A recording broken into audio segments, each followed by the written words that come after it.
Come to the song, come to the dance, bring all you are and all you will be, and come with your voice and come with your heart.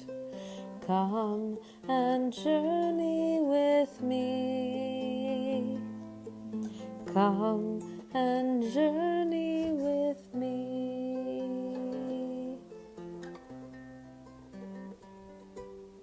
Come, let the sun fill up your eyes. Take the time to look around and love, just love, and walk with each other. Come and journey with me. Come and journey with me.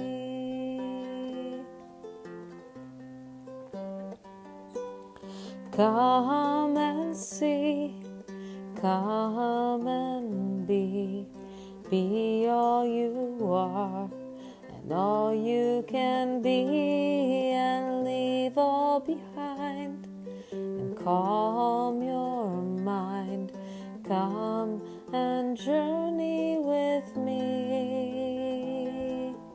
Come and journey with me.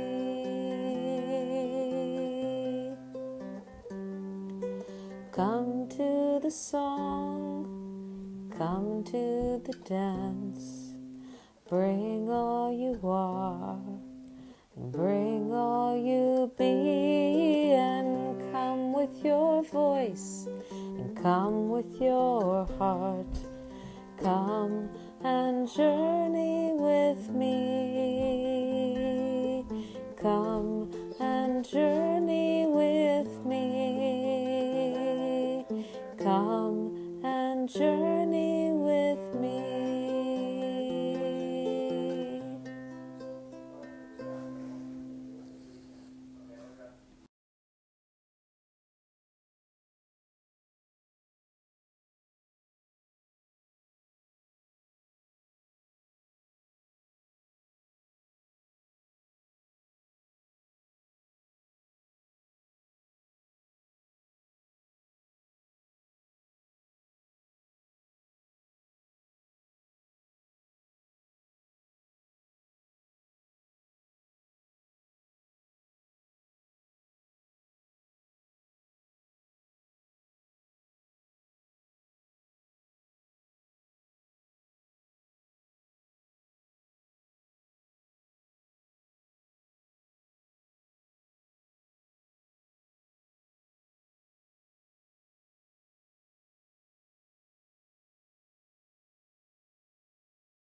beautiful story for us in L'Arche, because we know so often as we're walking along together, as we journey together in our daily lives, and as we are at the table together, when we break bread together, as we journey along together, and as we break bread and share meals together, we know so often that we experience God's presence among us. As we approached this gospel reading to share today, I was very much, as I prayed about this gospel passage, I was very much struck by this image of the road and some stories that we have been sharing at the Corner House.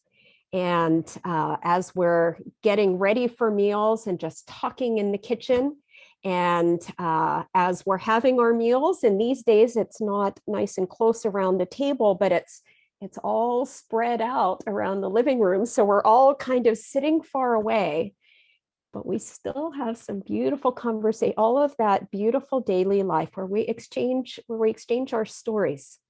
And as I was thinking about this gospel, I was thinking very, very much of Sister Clarice, who is presently living at Corner House. And so we talked a little bit, and we reflected a little bit on this gospel together. And so I invited her, I asked her if she would consider sharing with you this morning, sharing with all of us some of the stories that she has shared with us at Corner House. So Sister Clarice is a member of the Missionary Sisters of the Precious Blood. Did I get that right, sister? And you got it correct. Okay, the Missionary Sisters of the Precious Blood. Yes. And here we have this beautiful photo of you and Elizabeth on that fun day that we celebrated Tammy, and we had all kinds of decorations on all of our gear. And there you are at the Corner House. And I said, how nice it is this morning, because you're in your room and the door is closed. I get to see your face, because you and I never see each other's faces. We always see each other with our faces covered up. So now you know what I look like, and I know what you look like. That is true. So a really big welcome to you this morning, Sister Clarice. And thank you for your openness to share some of your story with all of us this morning, to help us reflect on this scripture story together of the road. Yes. So we prepared, I asked Sister if there were a few photos that would help us reflect together on her story. And these aren't photos that she took by herself, but she said these are general photos that would help us to see a little bit of what your life is, of some of your story. So sorry to interrupt, but Clarice, yes. Did Amanda like her birthday gift when I dropped it off for you guys? Yes, she likes it. Yes. That's yes. Wonderful. Yes. So here we have, we put just a map of some of the places that Sister Clarice, that you were talking about, that you lived during your childhood and your early life. So do you want to tell us a little bit about some of the places on the map? Sure. Originally, I come from Rwanda, as you see where it is, and it is where the war started. And after the war started, we fled to Burundi, and after that, because the country, they are neighbors, and also the situation was not quite good, the war started there as well in Burundi. So we had no other choice apart from to fly to Tanzania. There in Tanzania, we stayed there for some like 1 to 2 years. Unfortunately, the situation did not go well. Sometimes we were forced to go back and then to Rwanda by force, but we tried to maneuver because we were still feeling that even if we go back to Rwanda, we will not have peace there. So we may be killed. So we tried to change our nationality, trying to call ourselves Burundians, because in Tanzania there was Burundian refugees and the Rwandese refugees. So, and we were in the same camp. And if you see on the map, they're the same, they're cross. We understand each other. Only a little pronunciation is what makes us different. Otherwise, if I'm walking on the road, you will not know that if I'm from Burundi or from Rwanda, unless you speak to me. So when we were forced to go back that time, we tried to come back in the refugee camp there, but called Burundian, not Rwandese. So which means in that case, that time, we were not able to receive any assistance from UNHCR or Red Cross. So you live in one way to see how God just keep us alive. And again, some years after some years, things continue not to be well in Tanzania. And then my family decided to move away from Tanzania, and then we went to Malawi. So which I can say in Malawi is where, until this moment, it is where I stay for long, almost like 14 years, 13 years. So it is where I have been stay. I grew up there. I starting life there, and then until I came here to Canada in 2014. That's right. So that's, Yes. we can see on the map there, you were talking the little countries where that first Yes. arrow is. That's the yellow part is Rwanda, the little yellow part, and then the green part is Burundi. So those are the neighboring places you were talking about. Yes. And then in Tanzania, where you that looks like a big country compared to the other ones. Yes. And you said you spent some of the first years when you were very young, you spent in different camps in Tanzania. Yes. Is this in Africa or Italy? Africa. Africa. Yep. Yes. Yep. I know two parts of Africa is Ghana and Kenya and Zimbabwe. Okay. Yeah. Yes. Yeah. So Kenya's on that map. It's to the north. It's above Tanzania, right? Yes. So yes. That's a big yellow part. It says Kenya on it. So yeah. So this is happening in Africa. And you were telling me, sister, when you were talking about, you said it was you needed for people to think that you were Burundians to be able to qualify. And can you tell us a little bit? You said there were some differences in pronunciation, but that your parents helped you practice some of these. You learned what some of the things were you had to say. Can you tell us about that? I thought that was very interesting. Sure. Normally in 1996, it is when the government of Tanzania forced us to go back to Rwanda by force.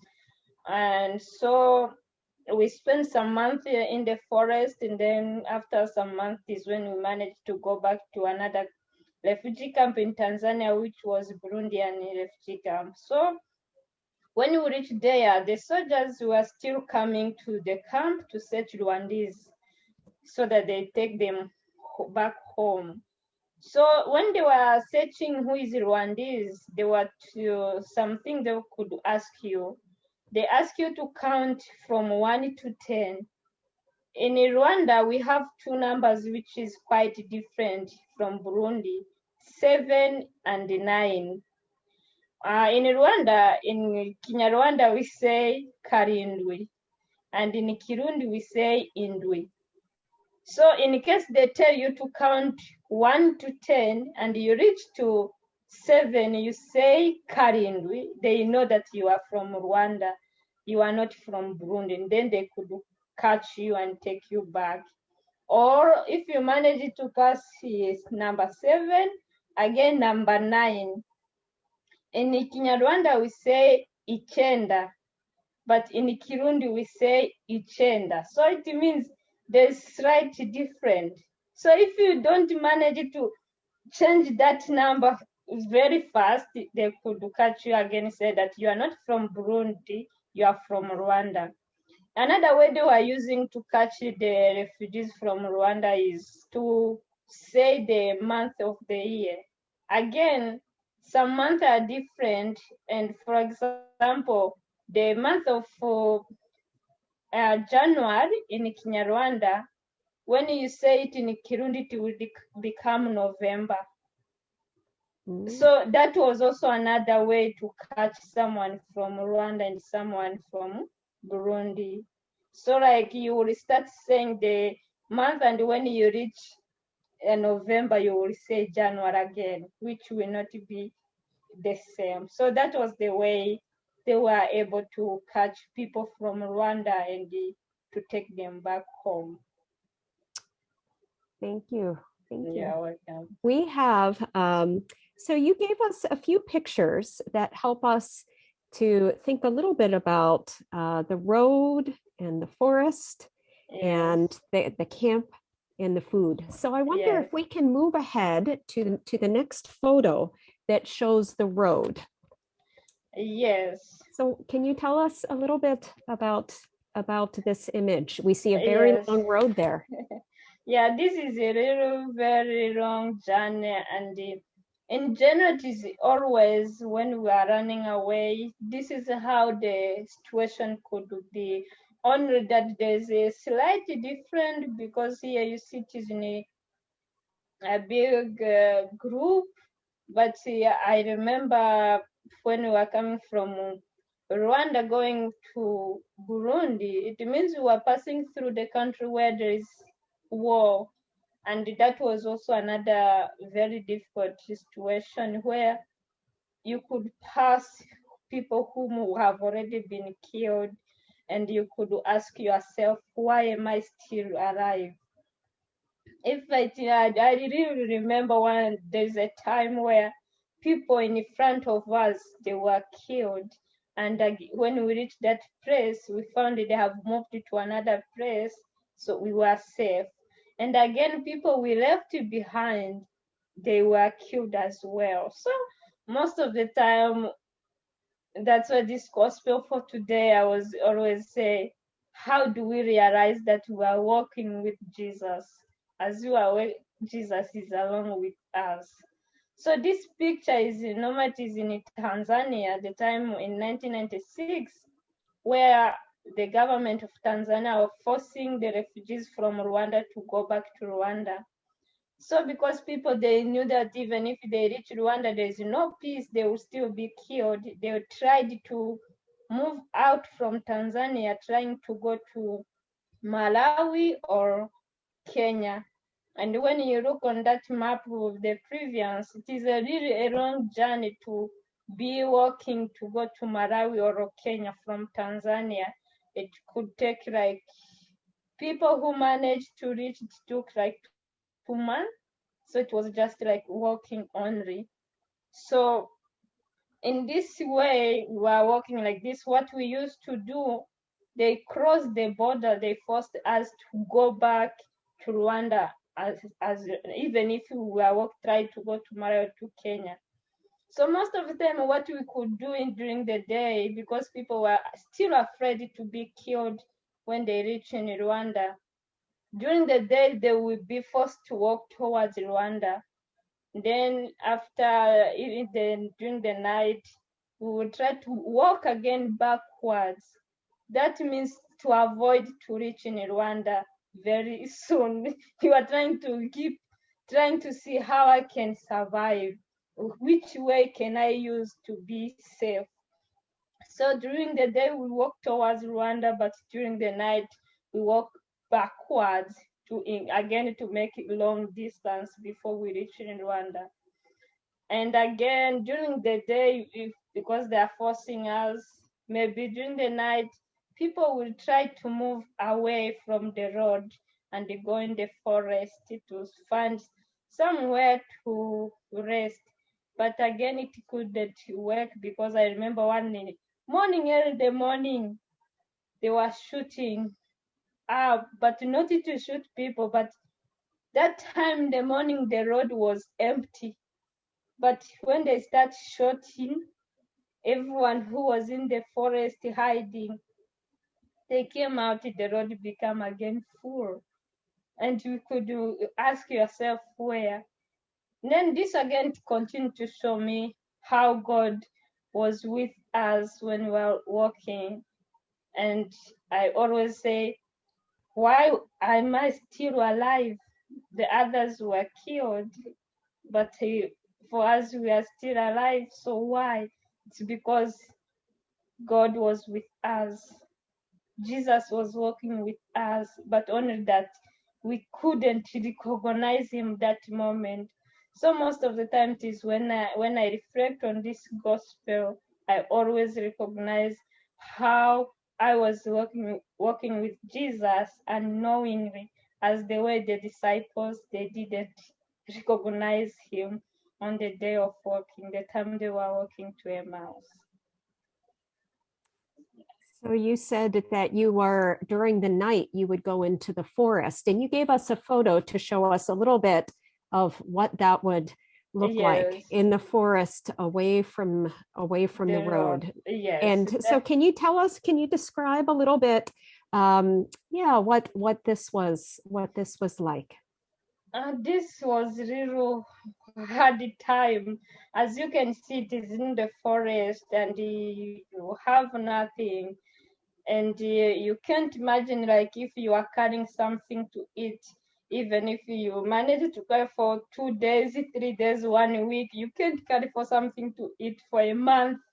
So time could reach where people could not have anything to eat. And you can see it is in the forest where they are going to get any support. So I can say the life this time, it will become really hard. It was hard, whereby people could just sleep without eating and thinking about what will happen tomorrow. So normally in our tradition or cultural, women were the ones to prepare the meal most of the time. And in this situation, it was really very hard, where some people could just set up the fire. The fire was available because there is trees, firewood is available, but the problem was the food to cook, to prepare. So sometimes if the family, they don't have anything, everything what they were carrying to has been finished, and the area maybe there's nowhere to go to, maybe to work, labor to get something. Sometimes the mothers could just set up the fire and put on the pot on fire, put water there, and take stones there to put in the pot, just to comfort the children. When the children just see the fire is on, they realize, oh, my mother is cooking something, so I'm going to eat something very soon, even if the children are feeling hungry. So the mother could do that so that at least they will just have that feeling that they're going to eat.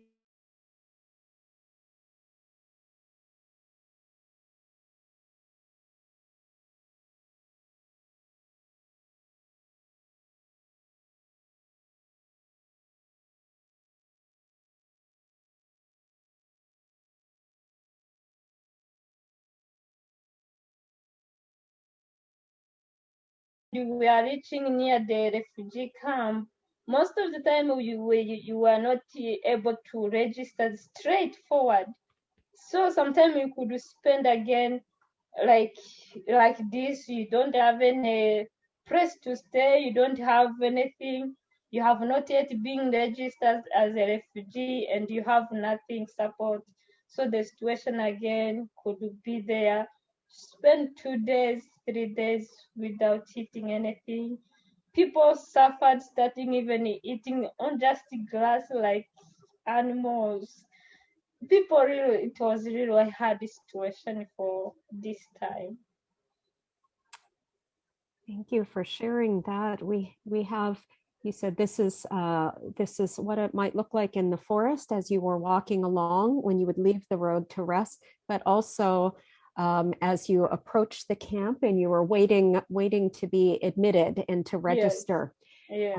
And then you said it was different once you got into the camp, because then you could start to qualify. Once you registered as a refugee, Yes. your situation changed a little bit because some help was available in the camp that Yeah. wasn't available on the road or in the forest, right? That is true. Yeah, can you tell us a little bit about just arriving at the camp and how that looked different?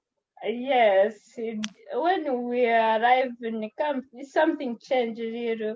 The life, although things they seem still difficult, as you can see, this was the refugee camp in Malawi. Normally, my shelter was behind there, somewhere there, because this is the area which I'm really very familiar. Behind that is where my shelter was, where I grew up since 2002 until 2014, when I was able to come here to Canada. So maybe can we pause a moment, and I'll ask Clara if we could go ahead to the slide. I think you can see it a little bit more clearly in the next slide or two, maybe one past that. There you go, because you can see the background there, the one where it's just blank, where you can see all of the shelters that Sister is talking about. Can you go back one slide? There you go. Now you can see the shelters. No, wait, go back. We're missing the shelters again. That's it. Yes. Now you can see the shelters. Okay, go on, Sister. Yeah. So in this shelter, it doesn't mean when you reach there, you will find it prepared. You are the one to find a way.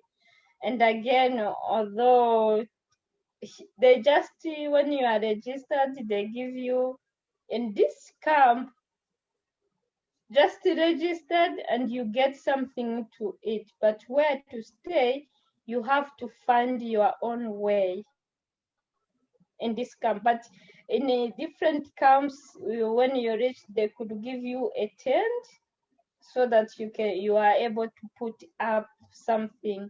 So if you see these things is something which you are making from mud, and we are making them by ourselves.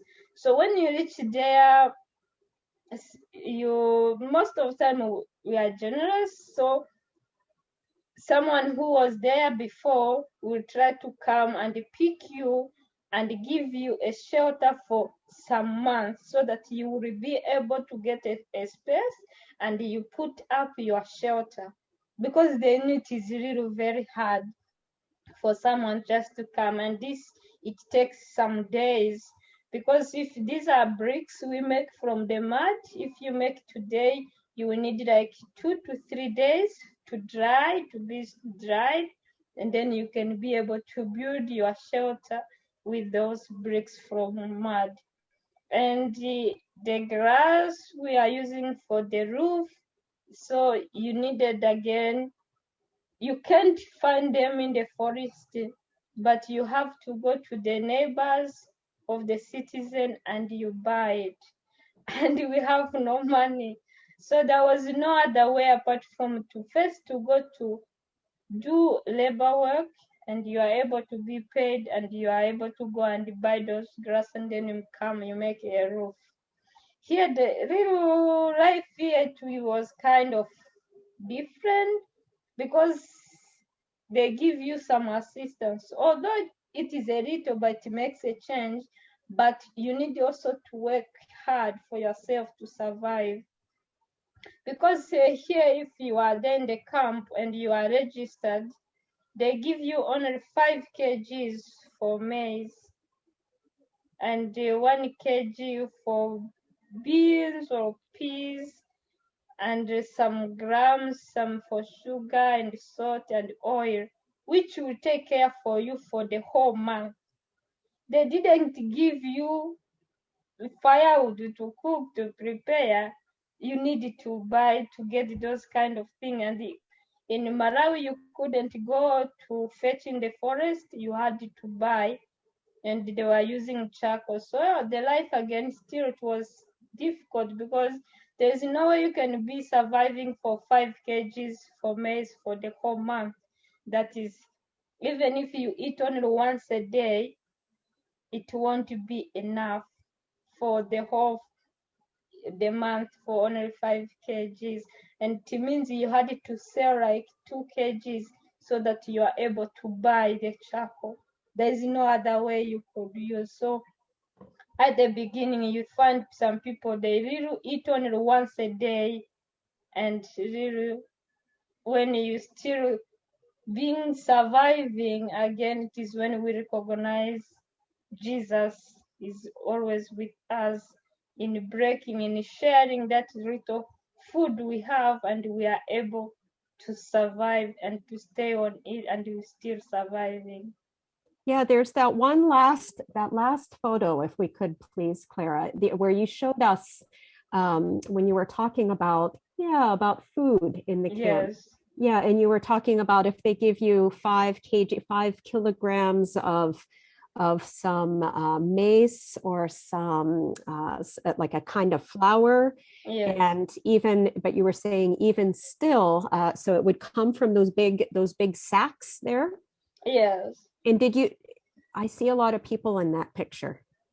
Yeah, there are a lot. So There's a lot of people. normally they make it like the day two for distribution for the food, the support. So normally they put people in the groups to reduce any conflict. Because like if a family having 8 people and another family is only 2 people or 3 people, they won't get the same amount. So to make it easier to share equally, they put in the group. They know that, okay, this is a group of 8 people. Then they will count the bags of maize for that group, and among the groups, they will share using some measurement, which will be the same for everyone, so that everyone take the same amount equally. Sister, you've shared some really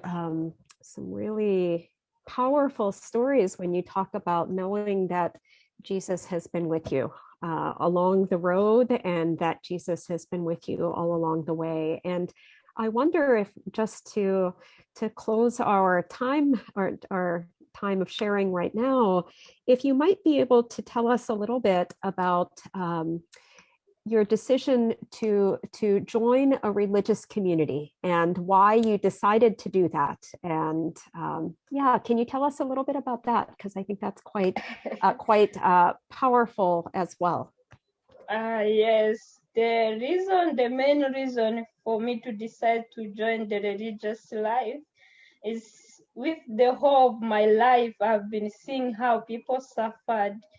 And with my experience, the people who suffered most of the time, they are children, women, elderly, and disabled people. So after seeing how they suffer, being in everywhere, you find those people that are the ones who are really struggling. I decided, after seeing how God has changed my life, although the desire for joining the religious life started a long time ago, but after reaching in Canada, changing my life, I still say no. There's nothing else I can pay back to God, who have keep me alive and my family. Really, He kept us safe, and I said I will pay Him back by working for other people, trying to change the life for others. That is the payment for me. I could say nothing else I can pay back to God, because He has been there for me and for my family and for other people who are still alive, passing through, but He continued to keep us alive. So that was the main reason which made me to join the religious life, where I know that I'll be working for other people, just to pay back what He has done for me.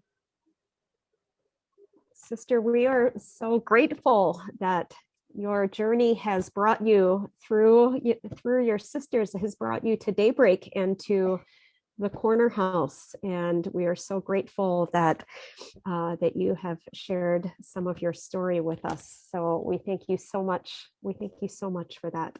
Thank you. You're welcome.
Peace before us, peace behind us, peace under our feet. Peace within us, peace over us, let all around us be peace.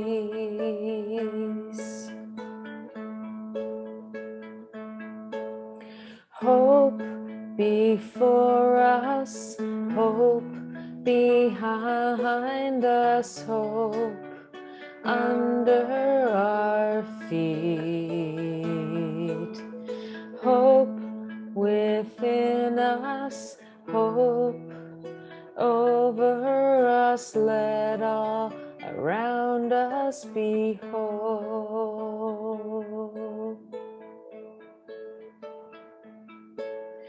Joy before us, joy behind us, joy under our feet. Joy within us, joy over us, let all around us be joy.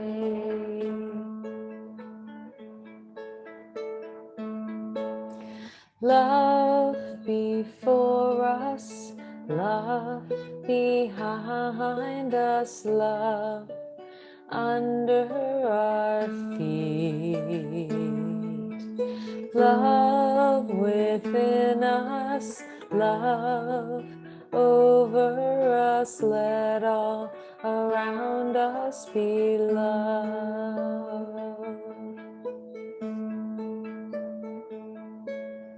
Peace before us, peace behind us, peace under our feet. Peace within us, peace over us, let all around us be peace.